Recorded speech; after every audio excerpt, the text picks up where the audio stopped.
Muchas gracias por acompañarnos en esta presentación del libro Miradas Regionales a la Historia de México.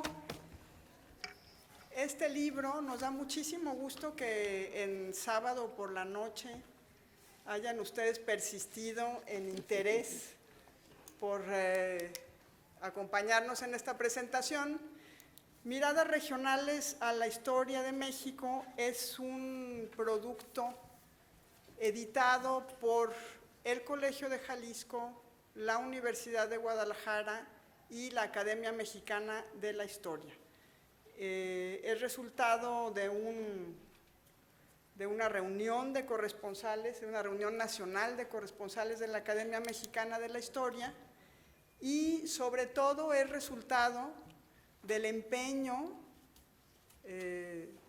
muy digno de mencionarse de la doctora Angélica Peregrina, que nos acompaña aquí, que fue el alma de ese encuentro, y después del armado del libro, como ustedes saben, en la persecución de los autores y demás cuestiones indispensables para que un libro colectivo pueda cobrar vida. Entonces, me da muchísimo gusto que estén en esta mesa acompañándonos la doctora Laura Alarcón y el doctor Robert Curley, ambos historiadores, colegas de esta ciudad. Por supuesto está la doctora Angélica Peregrina, y los voy a presentar muy brevemente. La doctora Laura Alarcón es profesora investigadora en el Colegio de Jalisco. El doctor Curley es profesor investigador en la Universidad de Guadalajara. Estamos 2 y 2 en esta mesa, ¿no? Porque Angélica, aunque trabajó para el Instituto Nacional de Antropología e Historia, como ustedes lo saben, y además fue profesora muchos años también en la Universidad de Guadalajara. Actualmente tiene su principal sede de operaciones, no la única, pero la principal, en el Colegio de Jalisco. ¿Ya la única? No, pero todavía te andamos robando para algunas cosas. Entonces, pues un gusto que un libro que tiene por temática central la historia hecha desde las regiones, es decir, que es una apuesta por mostrar cómo se hace historia de este país desde sus regiones, pueda ver la luz y ser presentado aquí, en esta edición muy linda, ya podrán ustedes verla.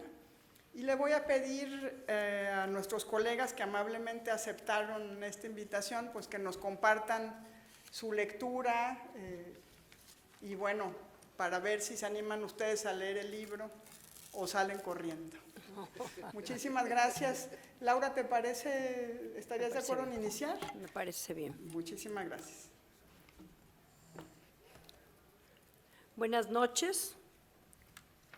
Antes que nada, quiero agradecer a las coordinadoras de esta obra, a la doctora Angélica Peregrina y a la doctora Elisa Cárdenas, la invitación que me hicieron para presentar esta obra, cuyo título es Miradas Regionales a la Historia de México, la cual, acorde a los objetivos de la Academia Mexicana de la Historia, busca y logra, y en gran parte gracias a la dirección del doctor Javier Garzadiego Dantán, una mirada a la historiografía desde las regiones.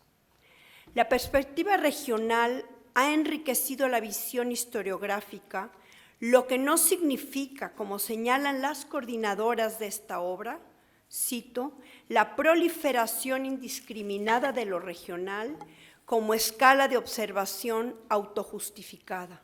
En cambio, presenta un conjunto de exploraciones donde la región es un observatorio construido historiográficamente y la perspectiva se revela fructífera y sugerente. Cierro la cita. Los trabajos que aquí se presentan son de temas diversos y han sido realizados por investigadores que son corresponsales en distintos estados de la Academia Mexicana de la Historia: Aguascalientes, Michoacán, Guanajuato, Yucatán, el Estado de México, Puebla, Baja California, Guerrero, Ciudad de México y, por supuesto, Jalisco. Los temas abordados van desde problemas teóricos de la historiografía, investigaciones de historia regional, biografías, historias de familia, redes de relaciones en grupos de élites, perspectivas a la luz del arte, en fin. El libro, como bien dice su título, Miradas regionales a la historia de México. La obra está dividida en 3 partes. La primera tiene como título Entre lo macro y lo micro, las regiones y los contextos virreinales y nacionales. La segunda, Dioses, indios, encomenderos y tributos. Y la tercera se refiere al siglo XIX y XX. Por último, el libro cuenta con varios 3 textos, especialmente el de la doctora Peregrina, donde plasma el reconocimiento que se le otorgó al doctor José María Muriá, miembro emérito de la Academia Mexicana de la Historia, en el marco del segundo encuentro de corresponsales de la Academia. Esta obra, además de su gran calidad académica, es una muestra del crecimiento que ha tenido en estas 2 últimas décadas la Academia Mexicana de la Historia. El acercamiento de la academia a través de una serie de actividades como publicaciones de libros, ciclos de conferencias, diplomados, presentaciones de libros, entre otras actividades, son una muestra de su gran labor. Hablar de miradas regionales a la historia de México no significa que sea una observación indiscriminada de las regiones, sino que busca ver a estas como espacios privilegiados que abonan al estudio de la historia nacional. La primera parte del texto, ya señalada entre lo macro y lo micro, las regiones y los contextos virreinales y nacionales, está conformada por varios capítulos de distintos temas. Versan desde la reflexión sobre la historia regional, sus fortalezas y sus debilidades, así como la utilización que hace la doctora Nelly Sigó de la circulación de los objetos artísticos. Además, la reflexión que hace Moisés Guzmán Pérez sobre la bandera nacional como un símbolo patriótico de identidad, así como el texto de Fernando Serrano Migallón sobre la historia de la vida constitucional de México, y esta parte cierra con el capítulo de la doctora Elisa Cárdenas sobre los cambios del concepto religión durante el siglo XIX. Víctor González Esparza reflexiona sobre la microhistoria y cuestiona cómo en algún sentido se ha abusado de la historia regional, de cómo la hemos practicado, y propone cuestionarnos nuestras propuestas a las nuevas generaciones. Citando a Peter Burke, se pregunta si no es momento de parar. Nos lleva con una serie de reflexiones para tomar posición respecto a los límites de la historia regional y cómo se ha entendido en algunos casos como una historia fragmentada. Es importante considerar la relación de lo regional con lo nacional y lo global. Nos invita a hacer un alto en el camino y a reconsiderar cómo hemos visto el conocimiento histórico de las regiones. El segundo capítulo, sobre la traza española, ropaje indiano, aires de la China, reflexiones sobre la circulación y la historia del arte, su autora, Nelly Sigó, nos lleva de manera novedosa a analizar desde la perspectiva de la circulación de los objetos artísticos, utilizando para su estudio los biombos de China. Desde la historia cultural y de la historia del arte, aborda este tipo de problemas y precisamente trata el tema base a la circulación de los objetos artísticos y cómo precisamente estos biombos se vieron favorecidos para exponer paisajes, sitios e historia en particular de la historia de México y las escenas de la conquista, así como algunos temas profanos. Moisés Guzmán precisamente se cuestiona sobre la falta o la ignorancia o cómo se ha transmitido precisamente el tema de la bandera nacional como un símbolo patriótico, esa bandera que surgió con el triunfo del ejército trigarante. En el caso del autor, que es Fernando Serrano, estudia la relación entre la historia y el derecho. Nos da un análisis de cómo se ha ido gestando el derecho a través de las constituciones en México, terminando con la Constitución de 1917. Señala, cosa que es un elemento importante, cómo precisamente las constituciones, el derecho es un reflejo de la cultura.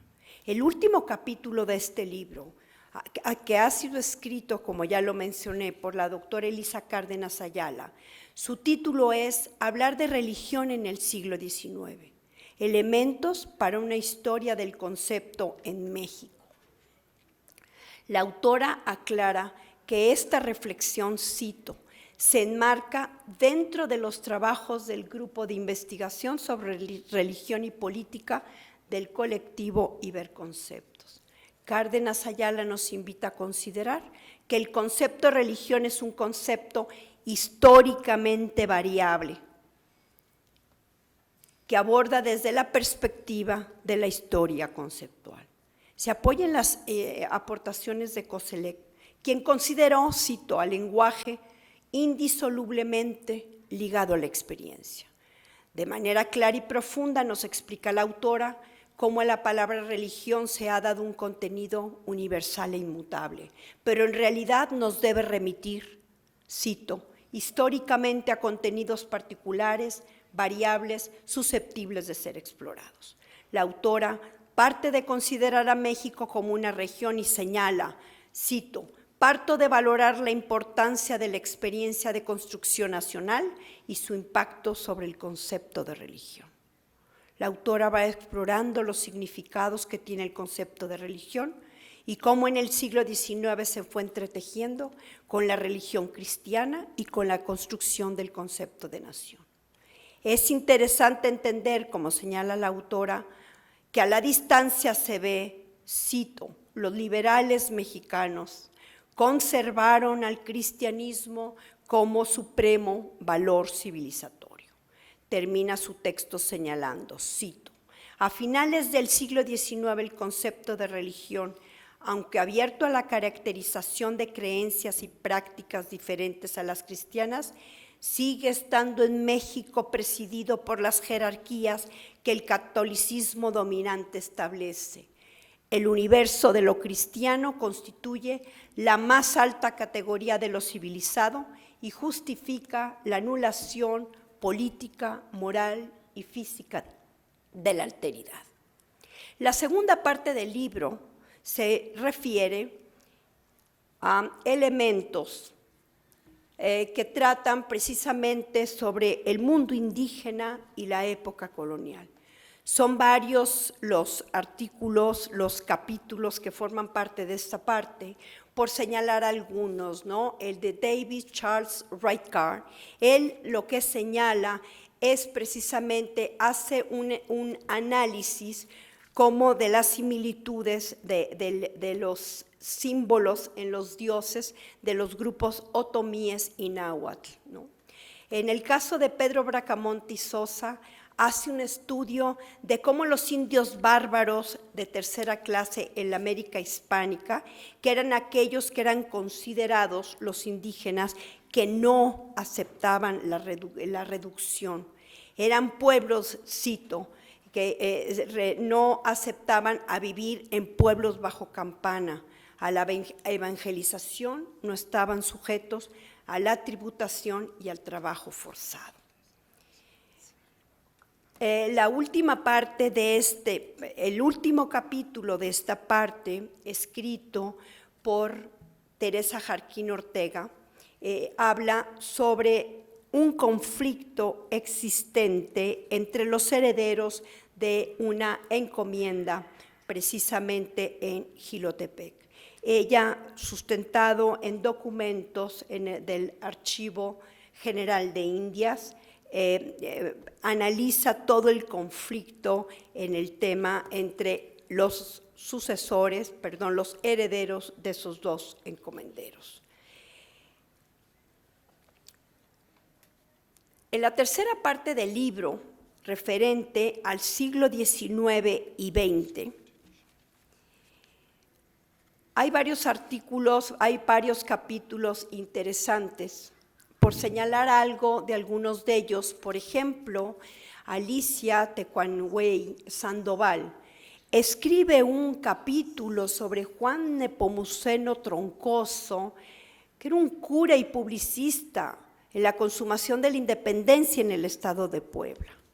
Un cura culto, preparado, que promovió la libertad de imprenta. La autora señala la importancia del autor precisamente para el tema de la consumación de la independencia en Puebla. En el caso de la obra de Luciano Ramírez Hurtado, que señala que colaboró con él Miguel Ángel Lozano Ángeles, sobre la participación de las élites en la fundación de instituciones educativas en el estado de Aguascalientes a fines del siglo XIX, es un capítulo muy interesante también. Como él señala, es fascinante reconstruir las historias de familias, las redes que se construyen en torno al matrimonio, al compadrazgo, a la vecindad, y cómo intervienen en la construcción de regiones fuertes y sólidas. En este caso, que señala el estudio que hace en Aguascalientes, es en el ámbito educativo y cultural. En el caso de Aide Grijalva, resulta un estudio interesante, es una biografía de un actor importante de Baja California, es precisamente un Santo Silva Cota, que fue un médico, y ella parte del abordaje de la importancia, ella le llama el sentido de lo que le llama la homosociabilidad, homosocialidad. Esto significa cómo realmente es un tema de masculinidad, lo que los hombres, por ejemplo, cuando se les pregunta de su relato biográfico, señalan casi siempre la cuestión laboral, sus éxitos, etcétera, y no abordan el tema de familia. En cambio, en el caso, dice ella, de las mujeres, es al contrario. Normalmente una mujer va a hablar el caso de la familia. Por terminar, en el último capítulo, el autor nos invita sobre cuestión de ecología, el autor nos invita a cambiar nuestros paradigmas y a fomentar las investigaciones en materia de sustentabilidad, abordarlo a la naturaleza no subordinada al hombre, ¿no?, sino en esa armonía, y nos invita a que promovamos este tipo de investigaciones. Resulta interesante porque este autor, precisamente Tomás Bustamante Álvarez, es miembro de la Academia Mexicana de la Historia en el estado de Guerrero. Y creo que lo que ahorita está viviendo Guerrero, pues todavía esta invitación tiene aún más realce, ¿no? Y por último, como había comentado, es precisamente el texto que la doctora Peregrina hace precisamente en ese encuentro que se dio en 2021, donde el doctor Muriá es ya miembro emérito de la Academia Mexicana de la Historia. La doctora Peregrina, que es una de las coordinadoras de esta obra, señala la carrera académica del doctor Muriá, que, como ella dice, tiene una amplia carrera como investigador, como docente, y algo importante es precisamente cuando, como ella dice, saca a flote al Colegio de Jalisco y lo deja, estaba ya 12 años después navegando con seguridad, cito. y le dio, como señala la doctora Peregrina, su vocación regional y regionalista. Sigo citando, no permitió que la institución se quedase en el nivel parroquial, por el contrario, le abrió los horizontes para que con una firme identidad recibiese los influjos de otros lares. Señalan también dos cartas, digamos, dos palabras que dan Eduardo Matos y David Piñera al doctor Muriá. Pero no me resta más que invitarlos a la lectura de este libro, que la gran variedad de temas y las miradas a través de las regiones le dan una gran fortaleza. Felicidades a las coordinadoras y a la Academia Mexicana de la Historia, y los conmino a que continúen con su gran labor y a ustedes a leer el libro. Gracias.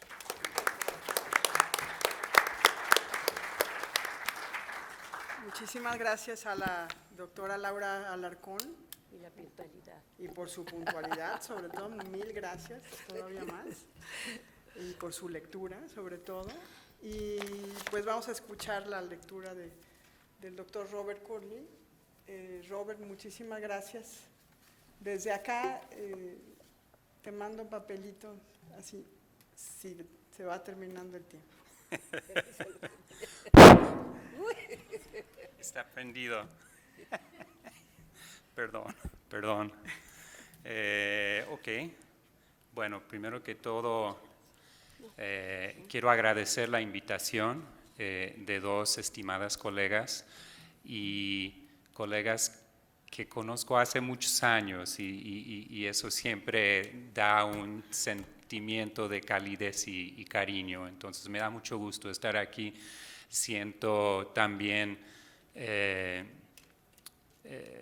felicidad por encontrarme en un marco institucional de la Universidad de Guadalajara y el Colegio de Jalisco. Si bien la UDG ha sido mi casa hace poco menos de 30 años, en todo ese tiempo el colegio me ha recibido una y otra vez, y siempre con calidez, y eso es algo que yo siempre celebro. Trataré de hacer unos comentarios, digamos, a los márgenes de lo que ha presentado Laura Alarcón. Trataré de no repetir demasiado la lectura que hace Laura Alarcón del libro. Es muy completa, y yo me imagino que desde ahí ya hay una buena razón para leerlo. Yo trataré de llenar algunos espacios y elaborar algunas ideas. El libro, Miradas Regionales a la Historia de México, ya escucharon, coordinada por las dos estimadas doctoras que están aquí a un lado de Laura y mío. Es de 2022 y básicamente es un libro, digamos, formado sí desde el Colegio de Jalisco y con colaboración de la Universidad de Guadalajara, pero en principio desde la Academia Mexicana de la Historia. Es un libro que quiere dar un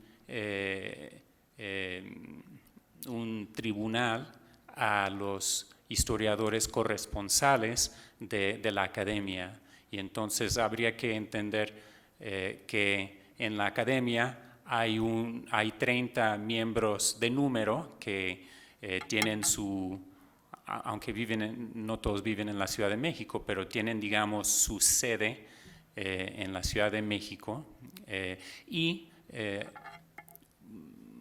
50, 60 corresponsales, si no mal recuerdo, en diferentes partes del país. Y a partir de ese grupo de corresponsales es que se arma en buena parte este libro. Es un tribunal para dar espacio a historiadores que viven en una decena de estados, de norte a sur del país para que vean, piensen, reflexionen, interpreten la región desde donde ellos se encuentran.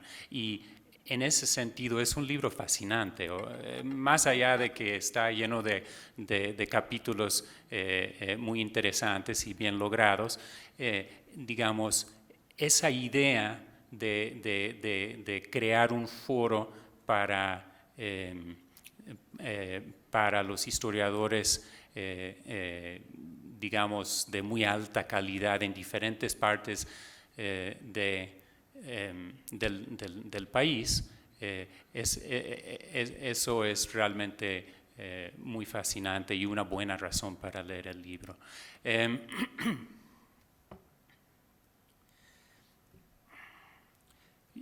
Ya habló Laura un poco sobre la estructura del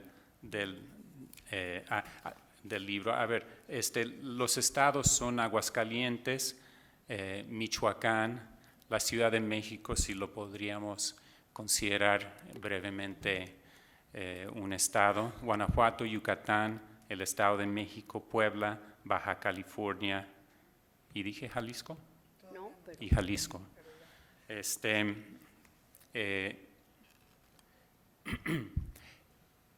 Entonces, Laura habló un poco de la estructura. Está estructurado el libro en 4 partes. Yo haría un par de comentarios más. La primera sección del libro que lleva por título Entre lo macro y lo micro tiene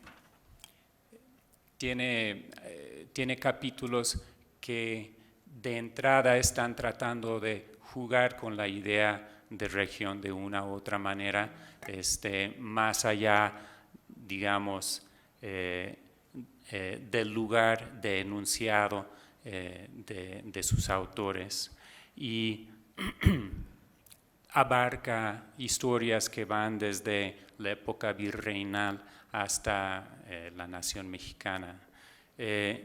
La segunda parte, dioses, indios, encomenderos y tributos, realmente es una sección que se enfoca en el periodo colonial en exclusivo, y la tercera sección, perdón, en la época, digamos, moderna o nacional de México. Hay varios temas que quiero mencionar, los voy a tratar de mencionar a través de una consideración de algunos de los capítulos, no los voy a contar todos, más bien voy a tratar de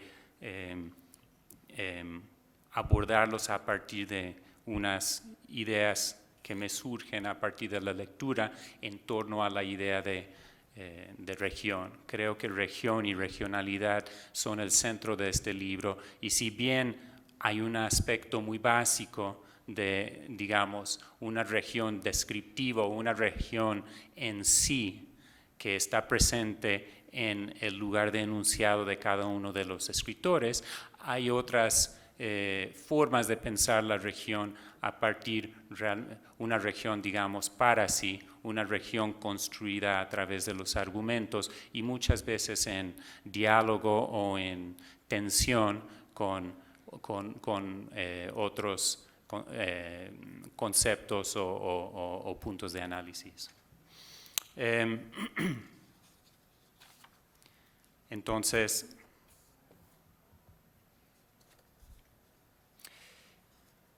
entre los primeros me gustaría,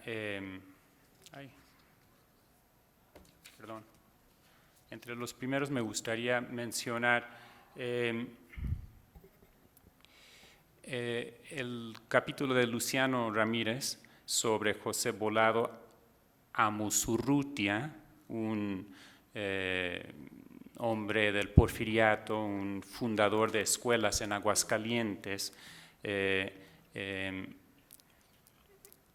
Es un capítulo que un poco toma por sentado que Aguascalientes es una región, pero la forma como va, digamos, ilustrando y analizando es a través de una metodología de estudio de las redes de familia y una reflexión particular sobre la élite.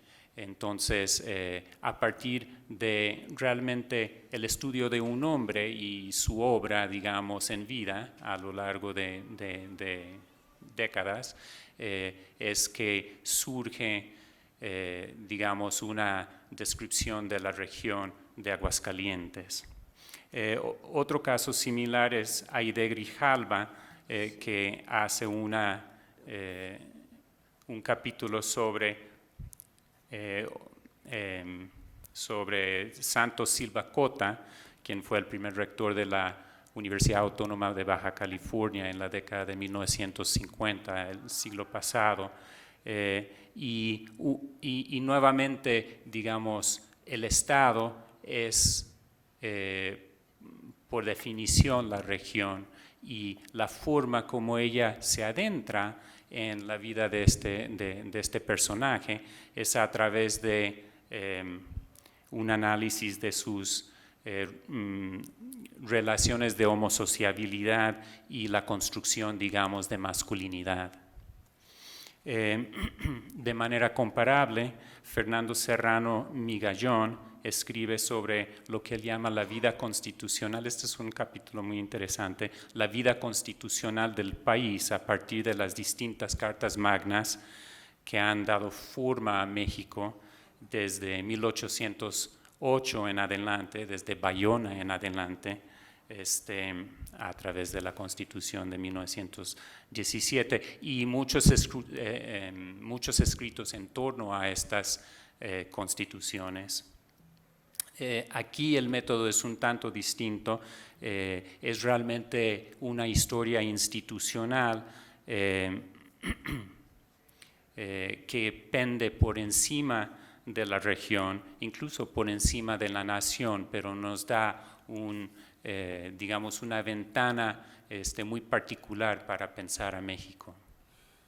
Entre los segundos, quiero mencionar varios donde la región aparece como un tema exprofeso de reflexión, de cuestionamiento y de diálogo. El primero que quiero mencionar es el capítulo de Nelly Sigot, que es una historia, realmente es una historia de la globalización en el siglo XVII, una historia fascinante y ciertamente ilustrada con 11 láminas a color que son preciosas. Laura mencionó los biombos y cuadros de época. Las ilustraciones me parecieron muy lindas y eso me gustó mucho. A través de esta historia de globalización en el siglo XVII, hace un breve estudio sobre la circulación de bienes y aborda esta idea de bienes a partir del trabajo de Arjun Appadurai sobre el fetichismo de los objetos, de las mercancías. Entonces, la circulación de esos bienes mediante el viaje de chinos, y aquí nuevamente fascinante, digamos, la referencia a lo chino en esa época puede esconder, digamos, la presencia de personas originarias de lo que nosotros hoy llamaríamos China, pero también Filipinas y Japón y otras tierras, digamos, del este. Y pues su presencia en Nueva España. Los objetos que analiza son estos biombos y el capítulo es, y el juego entre el objeto, la geopolítica, porque finalmente estos personajes que vienen a la Nueva España y hacen regalos de estos biombos preciosos, es una forma de lo que hoy llamarían soft power, poder blando, algo por el estilo, digamos, una forma de diplomacia a través de a través de el convencimiento mediante estos regalos. Entonces, hay un juego entre el objeto, el biombo, la geopolítica y los pueblos que abre espacio para preguntas fascinantes sobre la región, y entonces nos permite pensar la región desde la Nueva España, pero también desde estos pueblos de Asia. David Charles Wright Carr ofrece un argumento sobre la región que él llama centro mexicano, que básicamente se extiende desde Oaxaca, Guerrero, Michoacán en el poniente a Veracruz en el oriente, y en esa región él ofrece una comparación lingüística de los dioses otomíes y nahuas a la hora de la conquista, un poco, digamos, desde antes de la conquista y después de la conquista. Y aquí claramente no habría región obvia, tangible, si no es a través del problema construido. Y así el argumento que él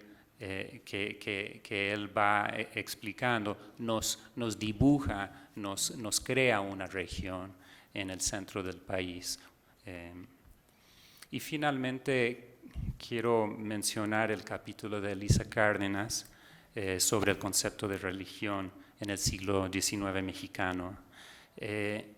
Tratándose de una república católica al principio del siglo,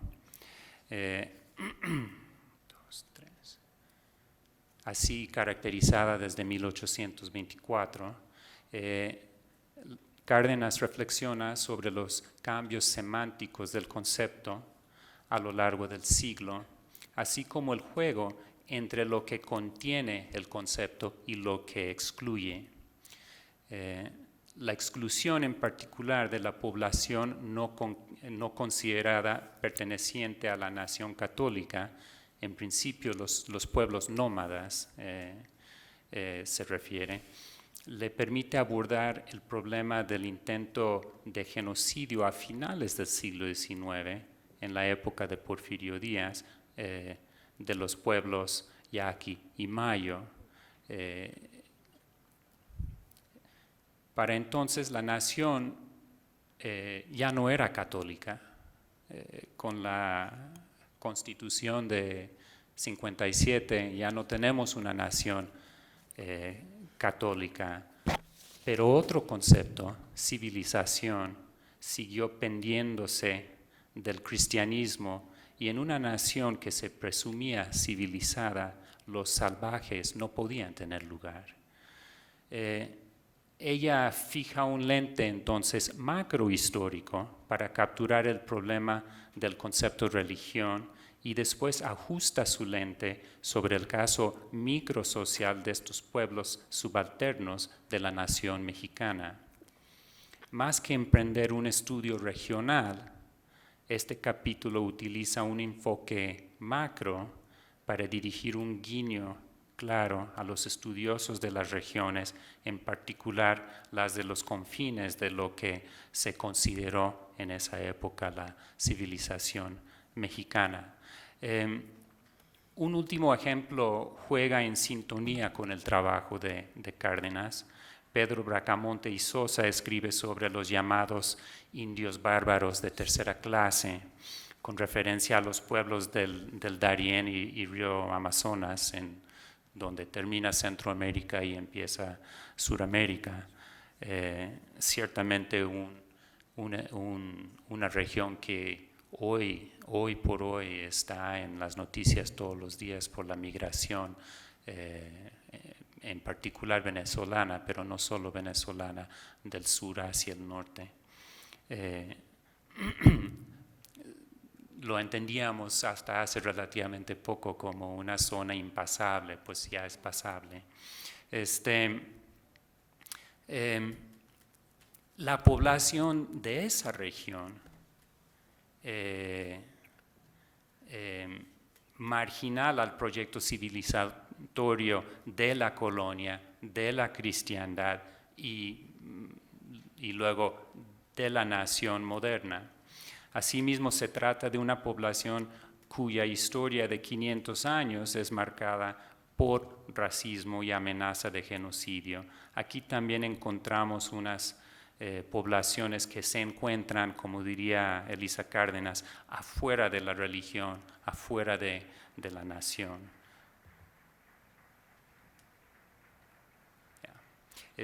Bien, quiero terminar con un comentario muy breve sobre la última sección. En esa sección,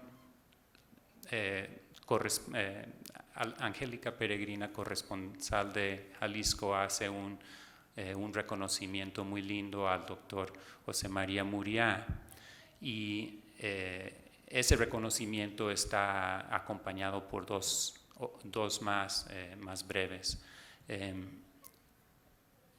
Yo solo quiero decir que desde que yo llegué, desde que yo recuerdo, y seguramente desde mucho antes, la doctora Peregrina y el doctor Muriá se acompañan como colegas y como elaboradores de una historia de esta región y como difusores de esa historia, y el reconocimiento me pareció, no sé, me llegó, me pareció muy como entrañable, y a eso quería agregar la importancia que seguramente la mayoría de ustedes a lo mejor no se habrán dado cuenta. No hace mucho el doctor Muriá, en colaboración con la Biblioteca Pública del Estado de Jalisco, legó la biblioteca de su padre, el señor Joseph Muriá, que ahora es un fondo, digamos, especial de la Biblioteca Pública, y es un fondo maravilloso. Ya tuve la oportunidad de ir a trabajar un poco allá y les recomiendo mucho ir a conocerla. Entonces es otro legado más para nosotros que ha dejado José María Muriá, miembro del número emérito de la Academia Mexicana de Historia. Muchas gracias. Robert, muchísimas gracias, y también por el esfuerzo de apretar la exposición. Y pues la doctora Angélica Peregrina, a nombre de los autores, en representación de los autores, y ella misma como lo decía al inicio, como alma de este volumen, nos va a dirigir ahora unas palabras. Gracias, Angélica. A ver, muchas gracias. ¿Me escuchan? Sí. Bueno, pues yo lo que quiero es agradecer igualmente a Laura Alarcón, a Robert Curley, haber participado en esta presentación cuando se da a conocer este libro, un libro que formamos Elisa Cárdenas y yo, producto de los miembros corresponsales de la Academia Mexicana de la Historia. Y agradecemos mucho a ustedes que estén aquí presentes un sábado por la noche, cuando deberían estar ya tomándose la copita y viendo la tele, etcétera, etcétera, ¿no? Pero además de dar las gracias a estos 13 miembros corresponsales de la Academia Mexicana de la Historia y a quienes participaron en el reconocimiento que se le hizo a José María Muriá, estos dos textos muy entrañables por una amistad de muchísimos años, formulados por Eduardo Matos Moctezuma y por David Piñera Ramírez, uno en la Ciudad de México, otro en Tijuana, que han cultivado una amistad entre ellos tres, pues muy entrañable, ¿sí? Pero además quiero aprovechar este micrófono para comentar que mi querida amiga y colega Elisa Cárdenas es ahora miembro de la Academia Mexicana, pero de número, ¿sí? Fue admitida en el presente año de 2023, o sea, ya es miembro de la selección de primera. Bravo. Y yo le reconozco que tenga ese sillón en la academia, porque además pues representa un miembro que José María ya es emérito, él ya no vota, ya está en la reserva de talentos, ¿verdad? Pero Elisa toma parte, bueno, pues por los jaliscienses, ¿no? Y una manera de agradecer a ustedes su presencia, que nos pusimos ahorita de acuerdo Elisa y yo, es que trajimos 10 ejemplares de este libro, no se los podemos dar a todos, pero aquí están listos los papelitos, Elisa, para hacer una rifa, ¿sí? Y a los presentes, pues obsequiarles, a ver, ya la suerte decidirá a quién le toca, ¿sí? Pues, ¿cómo lo organizamos? Yo paso. ¿Tú pasas por allá? Si me das uno, yo paso Sí, así dividimos. Bueno, pues sí, y es agradecerles a todos ustedes pues esta amabilidad de estar aquí y poner a sus órdenes esta obra que conjunta visiones muy, muy interesantes sobre la historia de cada región. Difícil combinar pues estas regiones en un país heterogéneo, pero finalmente viéndolas de una por una y una entenderemos muchas cosas, ¿sí? Entonces aquí ya están pasando los papelitos, Guayo y René no entran porque ya lo tienen en casa. Y ahorita el que diga libro pues ya puede venir a pasar por su ejemplar en cuanto termine. Es muy rico libro. Yo ya lo estoy recomendando con alumnos, porque son temas muy interesantes. La única condición que ponemos es que a quien la suerte lo favorezca con un ejemplar es que lo lean. Lo pueden leer por donde quieran, por el principio, por el final, por en medio, ¿sí? Y les aseguro que van a resultar muy satisfechos de estas nuevas visiones, ¿sí? Muy bien. A ver, ya están repartidos casi todos. ¿Quién tiene el papelito que dice libro? A ver, pasa por él, por favor, vayan pasando, porque aquí a las 7:50 nos corren. Ah, mira. Bravo. A leerlo, ¿eh? Gracias, gracias. A ver, aquí van a pasar ahorita. Te los paso. Acá con la doctora Laura, a ver. A ver, aquí. va. Gracias. Aquí está. Aquí otro, acá hay 2 más en la bolsa para completar. Ay, mira, te tocó. A ver. Sí, ¿verdad? Muy bien. Bravo. Pues, mil gracias. Bien, agradecemos muchísimo su compañía, les deseamos muy buena lectura y por supuesto lectura crítica. Claro. Esperamos sus comentarios, los que gusten y bueno, pues hasta la próxima. Hasta la próxima. ¿Verdad? Nuestro agradecimiento a Laura y a Robert por Felicidades. Muchísimas gracias. a todos.